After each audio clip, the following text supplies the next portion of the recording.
actual situation still exists and is part of our records. As I said, that's why the better alternative is to archive it because it was part of what actually happened, transpired, and it's part of the Senate's history.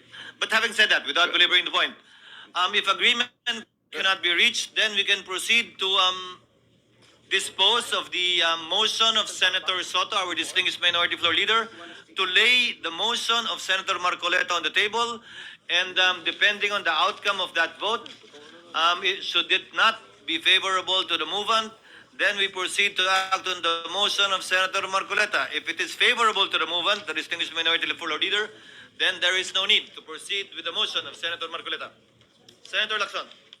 Mr. President, we have to determine first if Senator Marcoleta has legal standing in filing his motion to dismiss. He will amend this motion later. We will first decide on the motion. So there's amendment to the motion. Yes. And then let's hear his motion, Your Honor. Yes.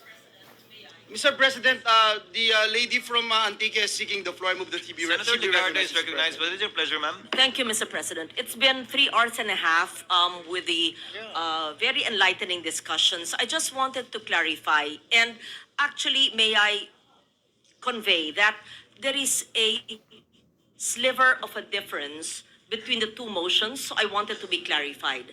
The original motion to dismiss, I believe, has been amended based on the discussions to the motion to archive. Yes. And the motion to archive, in my understanding, based on all the explanations, would be without prejudice to the reopening of the possibility after the Supreme Court conveys its ruling on the motion for reconsideration. Yes. And therefore, in the possibility of the event that it reverses itself, then we would act accordingly. That is correct, Your Honor. On the other hand, there is a motion which takes precedence, and that has been the motion of the minority leader to lay on the table the motion. But when you see and interpret the amended motion of the original movement, Senator Marcoleta, and the minority leader's motion, it's similar because it lays on the table, or it somehow just postpones indefinitely until such time that the Supreme Court has decided on the motion for reconsideration. Is there any possibility that we May I can explain the agree so that we can amend it so that the body can actually vote as one? Because we are not putting it to a permanent halt, because we will be waiting anyway for the motion for reconsideration by the Supreme Court. Mr. President, The ruling on that. may I have Yes. 1 minute to explain the difference? I know that there is, let me state, I know there is a difference. I was just trying to bridge Yes. the difference so that there is no need for a painful vote. Yes, I will just explain the yes. difference so that we Senator know. Cayetano is Yes. recognized with the permission Yes. of Senator Rintulfo. Thank you. Mr. President, the reason why I want to explain the difference para malaman natin bakit malapit pero malayo. Yes, okay. Because when you laid it on the table, ang ibig sabihin yan, buhay pa yung impeachment. Samantalang sinabi ng Supreme Court, immediately executory. So pag lay on the table, buhay pa yan, pero mamamatay yan paglabas ng MR. Pag in-archive mo, baliktad. Patay na yan.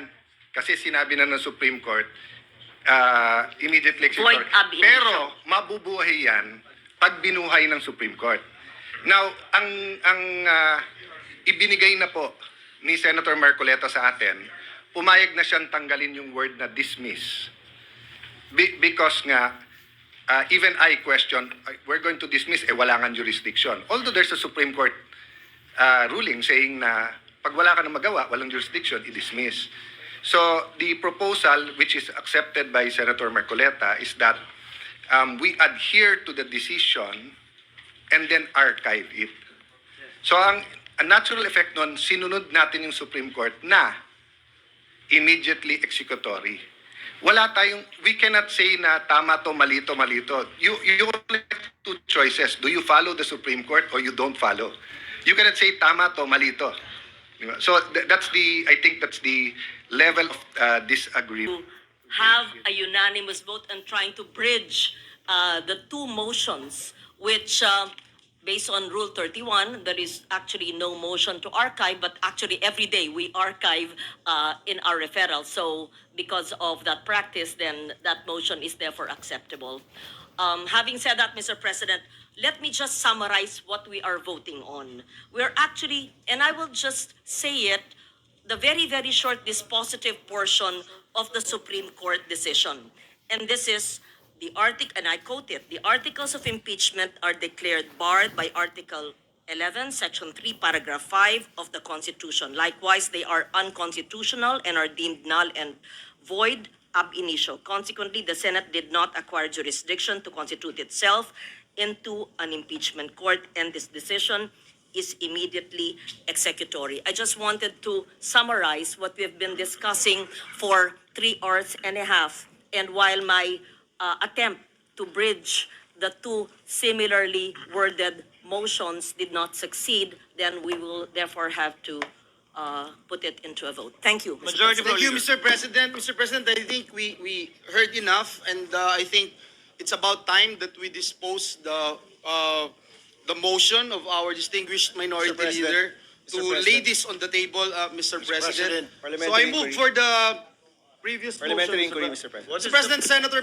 Aquino is seeking the floor. What is the parliamentary inquiry of Senator Aquino? Mr. President, may I get, earlier Senator Cayetano talked about the differences between a motion to table and motion to archive. May I get an official response, Mr. President? Is that really the difference? Your Honor, we have not yet heard the motion of Senator Marcoleta. No, Mr. President, a motion to archive and a motion to table, for us laymen, it sounds similar.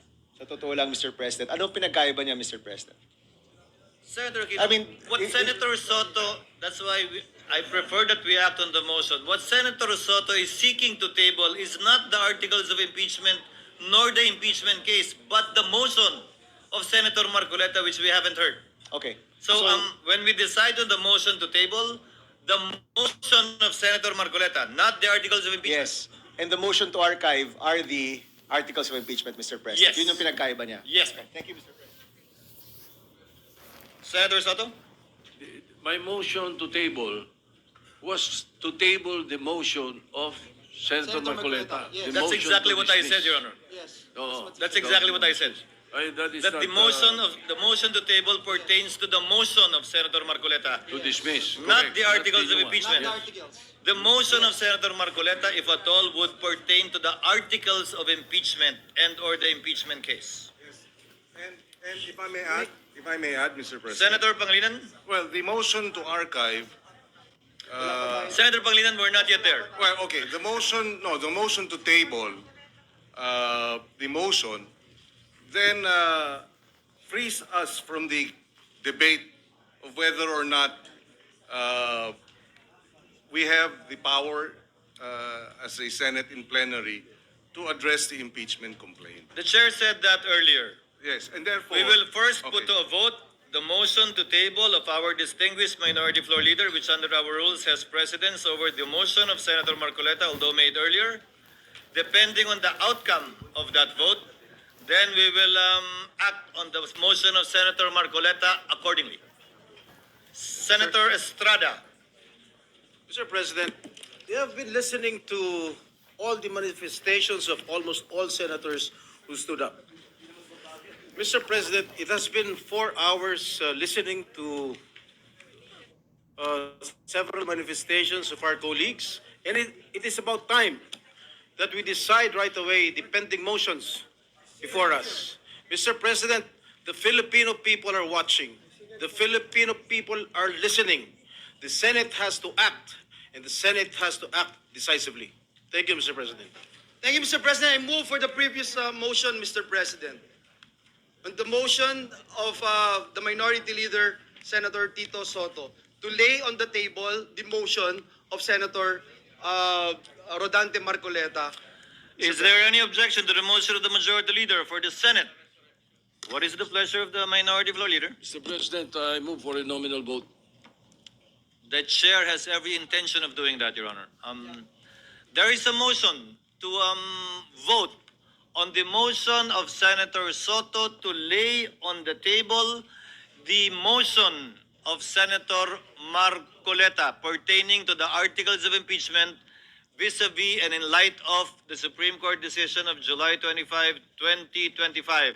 To explain, a yes, affirmative, or aye vote supports the motion of the Honorable Minority Leader, and it therefore means that we will not act on the motion of Senator Marcoleta today. A nay vote, a no vote, means that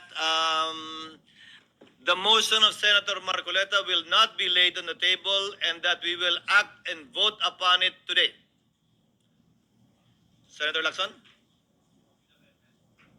Later on, we'll know the amendment. Senator Lacson, so that it's on the record, please. So you're only referring, Mr. President, to the motion to dismiss? No, motion to table. Just the motion to table. Just the motion to table, Your Honor, because we are not yet there.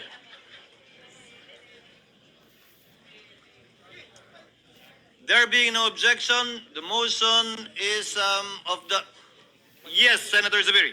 Yes, Mr. President, being a former Senate President and being former Majority Leader, I'd like to ask the audience to restrain from commenting or laughing, please. Well, we are in for me, it's a sacred place.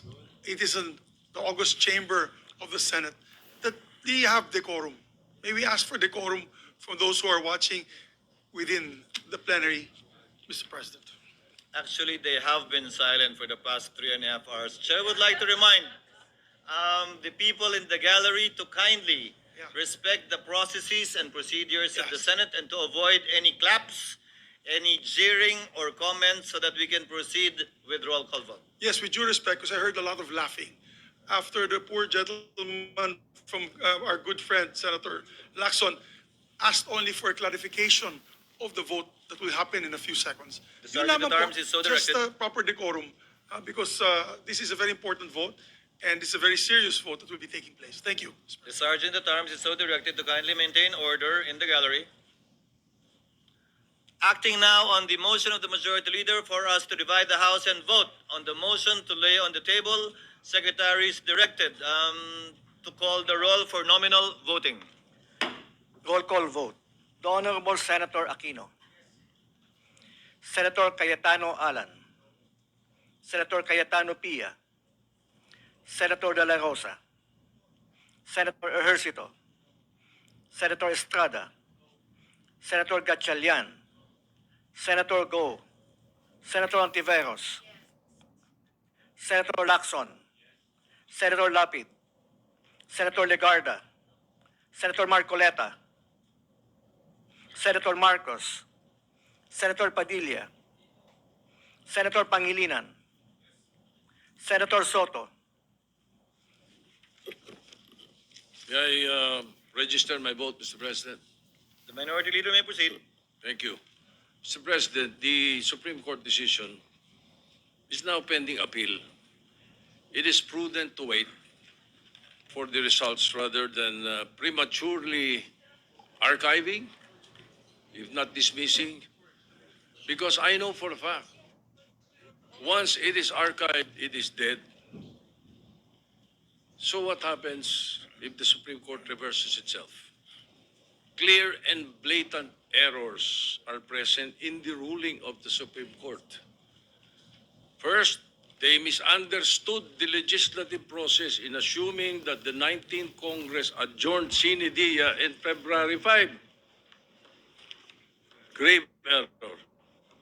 Thus effectively dismissing the first three complaints, paving the way for them to say na ano pala, yung 1-year ban binayolate.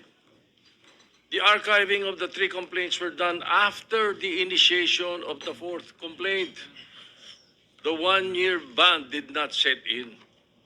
Second, the decision practically amended the clear mandate by the Constitution by placing a hierarchy on the modes to initiate an impeachment complaint. Parang wala na yung third option.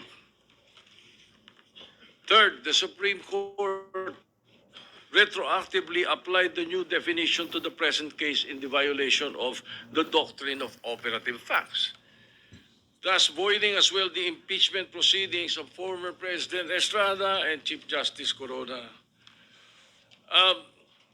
They did not interpret the Constitution, Mr. President. They amended the Constitution. So lastly, the Supreme Court now has the chance to rectify these errors in its decision. So I was hoping to table the motion so that we can let us afford them this opportunity for the benefit of future impeachment processes and to uphold the clear mandate of the 1987 Constitution.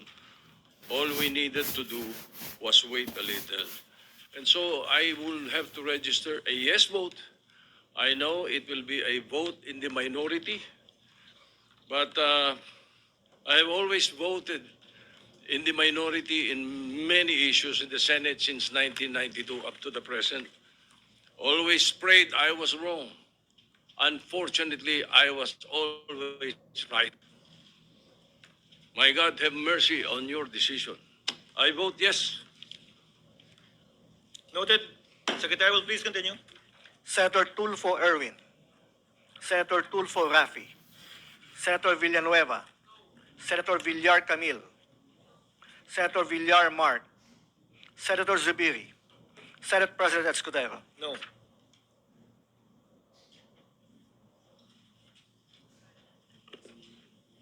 Pwedeng mag-explain ng boto. Before the explanations of vote, Chair would first like to make record the result. With 5 affirmative votes, 19 negative votes, the motion to table the motion of Senator Marcoleta is lost. Lost. Soto. Sorry, Senator Soto is lost. No, I said the motion to table the motion of Senator Marcoleta is lost. Pati tuloy ako, nalito, Tito Sen. Mr. President, Senator Villanueva. if I may, Mr. President, and to go back to the first motion raised by Senator Marcoleta, if I may be allowed, Mr. President, to amend, Mr. President, the motion, Mr. President. The gentleman may proceed with the permission of Senator Marcoleta. Mr. President, adhering to the immediately executory decision rendered by the Supreme Court en banc on 25 of July 2025, which held, among others, the articles of impeachment are null and void ab initio, and that the Senate did not acquire jurisdiction over the same. I move to transfer the articles of impeachment in relation to case number 002-2011 entitled in the matter of the impeachment trial of Vice President Sara Zimmerman Duterte to the archives. I so move, Mr. President. What does Senator Marcoleta say? I accept, Mr. President. There is a motion as enunciated by the minority floor leader.